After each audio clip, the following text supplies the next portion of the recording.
Welcome back, everybody, to the Film Room, episode 7. This is one of our most special episodes. We have a very special guest today, coach, defensive coordinator, linebacker coach, current strength trainer at the Village ATG, Brock Baldwin. Welcome, Brock, everybody. What's up, guys? Happy to be here. Very happy to be here. Thanks for having me. Again, thank you so much. I guess we want to just kind of start it off by, asking you what your football journey has been. Like, how do you sort of got into coaching after everything that happened in your football journey? So really kind of a fun, long journey a little bit. I played football in high school, obviously played from 6 to 18. And then due to a couple injuries, unfortunately, my playing career ended early. My senior year, I had to medically retire. And I quickly got approached by the head coach of the high school I played at, and he was kind of really pushing me to start coaching with him. And I was a little hesitant at first, kind of just wanted an opportunity to go be a regular kid and have summer and take some time off. But I love the game too much, and the game just did too much for me to kind of walk away without giving anything back. So started coaching freshman linebackers the day after I graduated high school. And, sure enough, I became the defensive coordinator of the freshman staff. Year after that, I was on the varsity staff as linebackers. Year after that, as a defensive coordinator.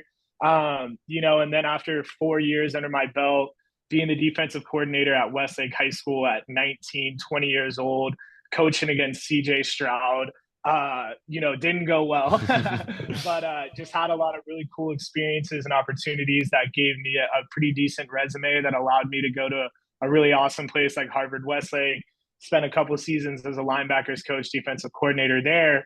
And then when it was time to take the next step in my career, I was fortunate enough to get approached by Andrew Whitworth, and he brought me over to the Village ATG and put me working with Ryan Sorensen over here, one of the best trainers I've ever been around, and just gave me an opportunity to grow and gave me a new school over here to come coach at. And it's just been a really fun and long journey, and learned a lot of lessons on the way, but got to meet a lot of really amazing players and, hopefully impact some lives in a positive way. But so it's been a couple turns, a couple lefts, couple rights, been a long journey. I'm going into my 10th year now. So nice. It's been 9 seasons, 27 going into year 10 feels kind of crazy to say, but that's where we're at. That's crazy. That's awesome. And I guess, I have a question for you.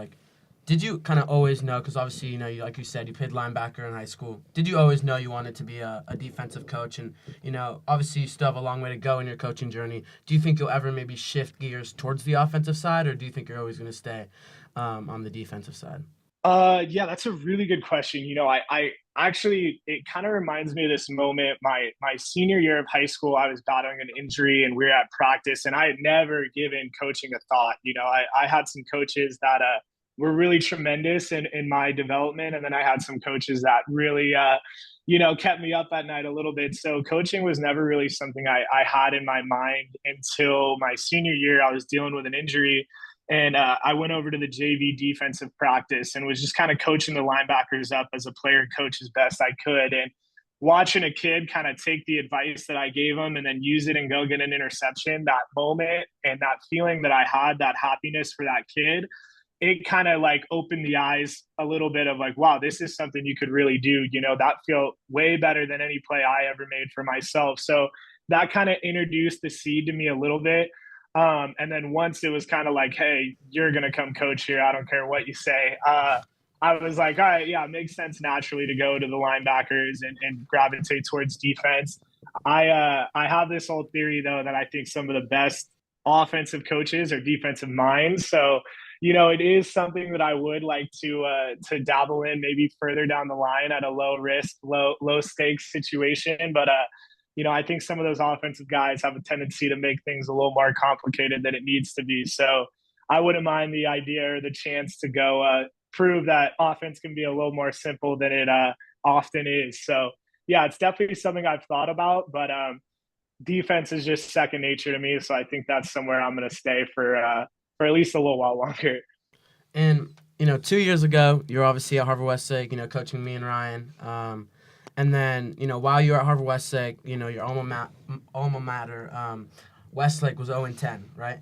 They went 0-10, and then, just a year later, you join the staff as a defensive coordinator, and then you go from 0-10 to 10-0. Like, how are you able to do that? And, like, how is that possible? Because that's such a crazy transformation, What do you think, I guess my question is, how did you get the buy-in from the players, the commitment, and just, how did you go from 0-10 to 10-0 is really the question I'm asking.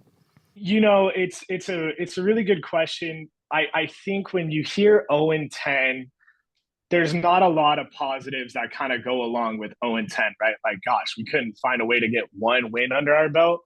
The record might have been 0-10, but that was not an 0-10 football team. Those players were kind of beaten down a little bit and kind of had low morale and were just hungry for some positivity to buy into and the right kind of trail and path laid out for them. So, it really, when you're in it, it doesn't feel like it's such a crazy turnaround because you get into the building and these kids are talented. They work hard. They have good attitudes. They have good effort, great work ethic. So it was really just kind of giving some clear thought to allow them to go attack the game the way that they naturally would. We put a great staff together and, we just thought outside the box, kind of like over Max, you mentioned Harvard Westlake a little bit. The game has changed so much in the past years, and the average football player now is not the average football player that he was 5 years ago, 10 years ago, whatever it is. So, you maybe can't go play the same coverage and the same front and the same stunts that you were doing 10 years ago. So when Coach Rick Clausen brought me into Westlake and he said, hey, let's think outside the box. Let's kind of create something. Let's invent something. Let's break some rules that traditionally aren't broken. A guy like me, I just started chomping at the mouth, or chomping at the bait a little bit. So we had a good idea defensively of what we wanted to do about something that was outside of the box. And then again, a great core group of leaders, a great core group of seniors, and then young guys who were hungry and ready to go to work and ready to learn. And we had a few slow days at the start, but once we got rolling, it was really difficult to slow that train down. And our players just flew around and played fast and play hard and played for each other. And, when you start looking at wins and losses, like that's what you want in a football team. You want kids who are going to play hard for each other. So when we kind of got to that, it was like, okay, this thing's on and I don't know who's going to stop us. Right. So what we had good kids with the good mindset, the right mindset, and then a hardworking coaching staff who was ready to kind of break some rules and have some fun in terms of conventional defense and conventional offense. And we found a way to put a pretty historic run together. Yeah. So you mentioned how your players had like a low morale, low confidence in the 0-10 season. How do you think specifically, how did your defensive scheme instill some more confidence and morale in your players? It's hard to kind of really to put yourself into that mindset. I mean, I know Max and Ryan can tell you, I have a little bit different mentality and a little bit different coaching style than I think a lot of kids are used to. So I think when you're at an 0-10 kind of low and you're so hungry for just change, when you kind of have a guy like me come in who is a little unconventional and kind of loud and in your face and just not what you're used to, it kind of just like opens your eyes a little bit. And so when I came in screaming and yelling and, I love you, but we got to get this right. And I love you, but that's not good enough. And really counting on personal accountability and ourselves to start. And then how can we hold each other accountable, I think when you're kind of open so quick and it's such a change, the idea of, hey, this is kind of a made up defense that doesn't follow conventional rules is a little easier to grasp, right? Like, okay, this guy's crazy and he's loud and we're doing all sorts of weird stuff. Like, what's one more weird thing to do, I guess, and then we're a very much, let's talk it 1,000 times, let's walk it 1,000 times, and then let's run it 1,000 times. And now maybe we're comfortable in it, And so we just all got comfortable with each other. We got comfortable in uncomfortable spots together. And the kids really, once it clicked and it connected and they found some success, it was like, oh yeah, this is working. And I think our kids kind of bought into that mindset of we're different. we do things differently, we work differently, we prepare differently, and we execute differently. And I think when you're that hungry for a change, that kind of change is something that's really special and really kind of lets you run with it. So our guys did a really awesome job, and our staff kind of did a really awesome job of, hey, I don't know what this really looks like or how it's going to look come Friday, but let's coach it hard and see what happens. And that's not something you get often. So really just a special group of guys that kind of put it all together. And then, it's easy to kind of new staff guys coming in, new players coming into the program. It's easier to jump in now, right? Like, hey, it worked. We went 10-0. We won 10 games last year. The defense played great statistically. Okay, I'm going to buy in, right? So it was that first challenge of, can we get there? And now we're there, who's going to join us? Mm-hmm. Awesome. I mean, speaking from personal experience, I can say some of the best motivation I ever got was from you, Coach Brock, especially, some of those 7-on-7 competitions. But I just want to say, your defense allowed 14.3 points per game. That's pretty impressive. Yeah. And we kind of want to get into the nitty gritty. This is the Film Room podcast. So my question is, when you're game planning for a quarterback in that film room, what is the first thing you look for? I try not to look at the players specifically. Kids are kids. Like we're still kids. We're still coaching against kids here a little bit, right? So I try not to focus too much on the tendencies of the player to start. I really usually I'll watch the game top to bottom, one full time through, and just to kind of get a feel of what did the game flow look like. Were they up? Were they down? Were they chasing points? Because those things are all going to kind of come into play when you start looking at play selection. And then my second time watching is going to be on the offense only. And that's when I really start paying attention to first down, second down, third down, fourth down. And I'm far more interested on play call than I am, individual player tendencies, right? And so once I kind of have a feel about what the offense looks like, what they're trying to do, what they like, when they like it, then I kind of shift towards the Wednesday, Thursday, Friday mornings of the week. That's when I'm trying to pick up a thing or two about players specifically, right? But you bring up the quarterback position. It's something that's extremely challenging to do. Play quarterback at a high level is not something easy.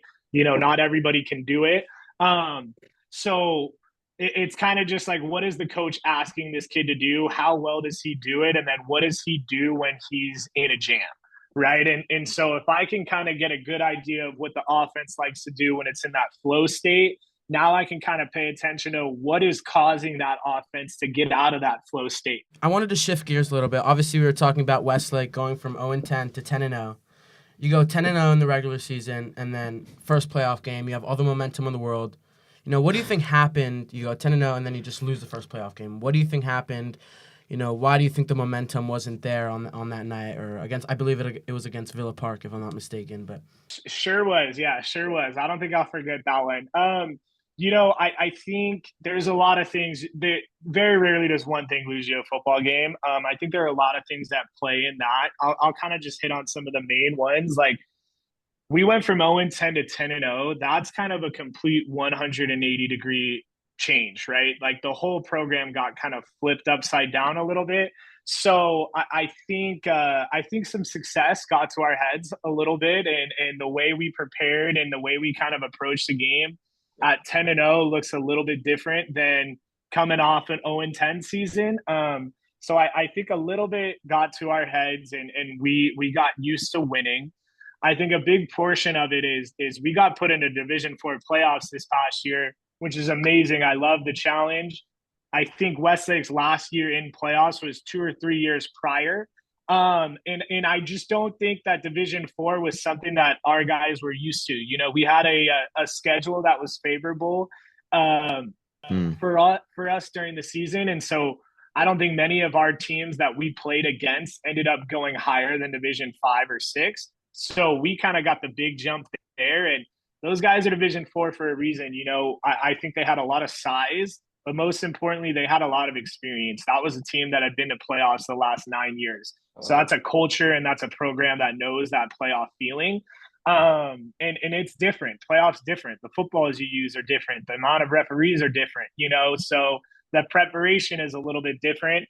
And it doesn't help when you got some news cameras around all week at practice, interviewing players and kind of filming practice and stuff. So a little bit of distractions, but at the end of the day, we were not mentally or physically prepared to go win that playoff football game. And at the end of the day, you kind of have to sit with that one a little bit. And we're going to do a much better job this upcoming year of our game selection and how we prepare physically, mentally, emotionally, and just, the mindset that we have going forward. So hopefully we can kind of be a little more ready to go, whatever division we fall come playoff time. And it's not such a shock to see some guys who know what they're doing a little bit.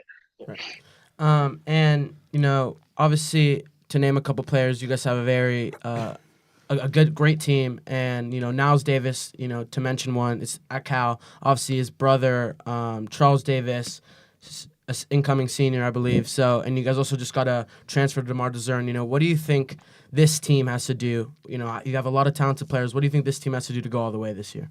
Yeah, it hurts losing Niles. That was a great leader and a great football player, but also just a good dude to have around. I care a lot about the people and the characters and kind of how we all mesh together, right? So losing Niles hurts a little bit. He was a fun guy to have in the locker room. But you mentioned we have Charles Davis, we have DeMar. I haven't gotten a chance to meet DeMar yet, but just everything that I've heard about him is through the roof, and we're really excited to have him. We got a lot of young guys that are going to have to step up this year. Eric Green, Tristan Doughton, Julian Ramirez, maybe some names you guys aren't familiar with now, but hopefully by the end of the year, you'll give them the respect that they deserve, because really we have a lot of talented players and a lot of returning starters on the defense. So, hopefully it'll be a challenge that we got to replace Niles' spot, but I think we got some good guys behind him that are ready to step up. I think this year is all about just execution. Can we be perfect as often as we can, or at least strive to be? And can we lean on each other, right? At the end of the day, we got to run hard and we got to tackle. So, we're going to work that. We're going to be ready in that aspect. But can the guys lean on each other in times of adversity on 4th and 2, trailing a couple points, fourth quarter play? Are we going to be able to rally as a unit? And I think that's what this offseason is all about. Let's get prepared, but let's get prepared together and let's count on each other, right? So the message stays the same.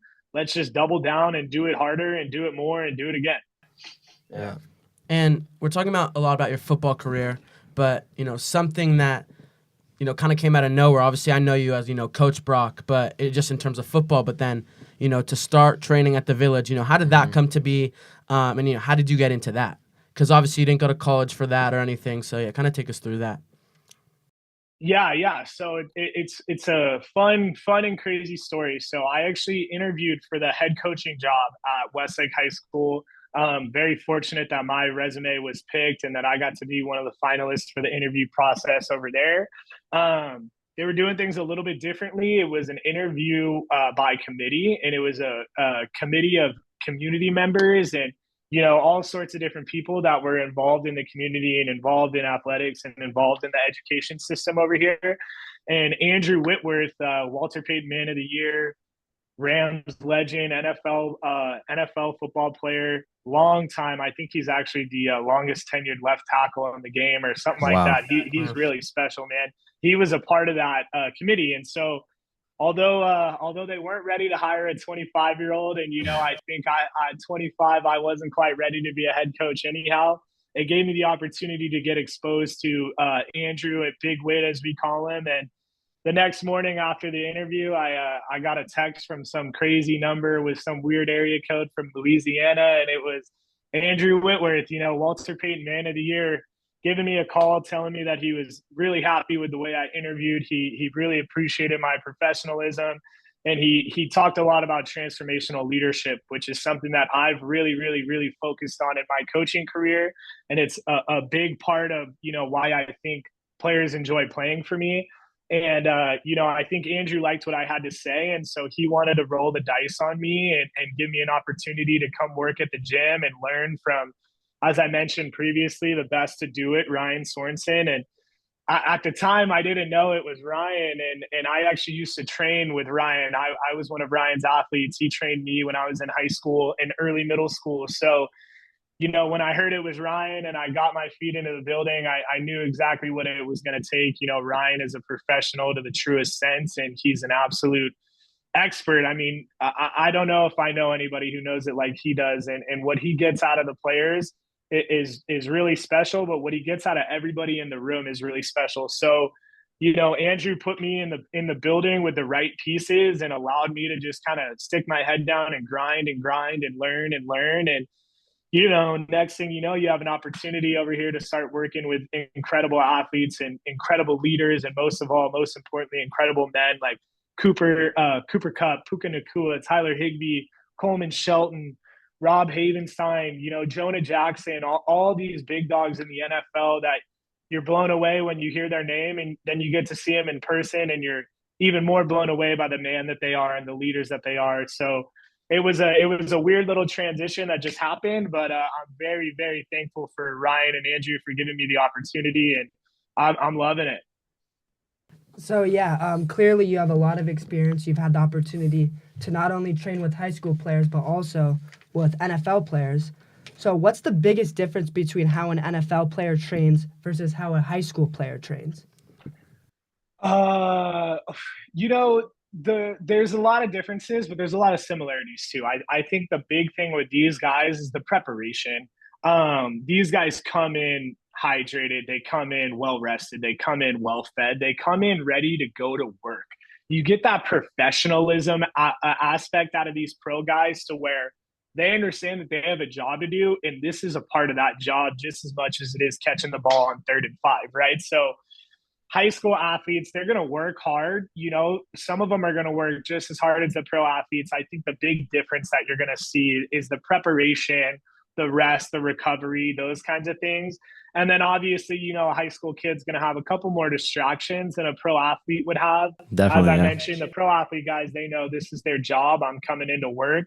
High school athletes, like Max and Ryan over here, we still get our chit-chatting in. We still get to know each other a little bit. And, maybe Max is a little sore because he lifted arms earlier and maybe he didn't drink enough water. So, there's a couple different challenges that come with a high school athlete, but the work's the work, the grind's the grind, and the person's the person. Can you connect with an athlete? Can you get them to trust you? Can they buy into what you're trying to do? And then together, can you guys go kind of chase down this dream, right? So there's a lot of differences, but at the end of the day, it's the same game. It's the same work. Yeah. Earlier you mentioned two greats of our game, Cooper Kupp and Puka Nacua. What specific skill do each of them have that really separates them from the rest of the league? I mean, I'm confident in saying that Cooper Kupp is the best leader that I've ever been around. I have never seen an individual make the entire building better. When he steps in there, his approach and his focus and his detail orientation and his effort, it makes you want to be better, even if you're just the film guy, right? So the level kind of rises when they walk into the building, and Cooper is a big part of that. I think his leadership is something that I use as kind of a mold for myself. I think, what would Coop do here, right? So he's a special kind of leader, and it's not often that comes around, and it elevates everybody in the building. And then, Pook, man, he is just natural. He is gifted, and everything is effortless with that guy. I mean, he looks like he's jogging through, and, it's 22, 23, 24 miles per hour. You're like, what the heck is going on? So I think Puka is a big energy guy. He's always got a smile on his face. He makes the work fun no matter how hard it is. And, sometimes it feels like it's easy to do that when it just comes easy for you, right? But they're both grinders. He's a big grinder. I'd say Puka's just natural athleticism, and his ability to make everything fun and positive is one of his best assets in here for sure. That's awesome. Perfect. Thank you so much, Coach, for coming on. We know there are some time constraints. We really want to thank you for coming and answering all of our questions. Hopefully we can do this sometime again in the future. But we just really want to say thank you. Thank you so much. Great to meet you. Great meeting you. You provided Of course, guys. Absolutely, absolutely. Thanks for having me. Whenever you guys are ready for me to ramble on here again, you just let me know. I love it, guys. This Yes, is sir. awesome. You did a great job, and thank you so much for having me. Thank Thank you, you. Coach. Good luck. See you. So, All right, boys. I'll see y'all. So that'll do it for episode 7 of the Film Room. Again, another very special thanks to Coach Brock Baldwin for the interview. If any of you guys want to come on and share your thoughts about anything football related, of course, please do that. Message us, Instagram DM us. We'd love to have you guys on and hear your thoughts, even if you don't have nice things to say. Still would be great. Make sure if you're watching this on YouTube, subscribe. 97% of you guys are not subscribed. That's a very high percentage. Like, lock in. Come on. Yeah, and just be on the lookout for more stuff from us. We're gonna have some more interviews. We're gonna try to get some very esteemed guests on. So yeah, be on the lookout for that. Thank you. See you in the next That one. wraps See it you. up for the first interview.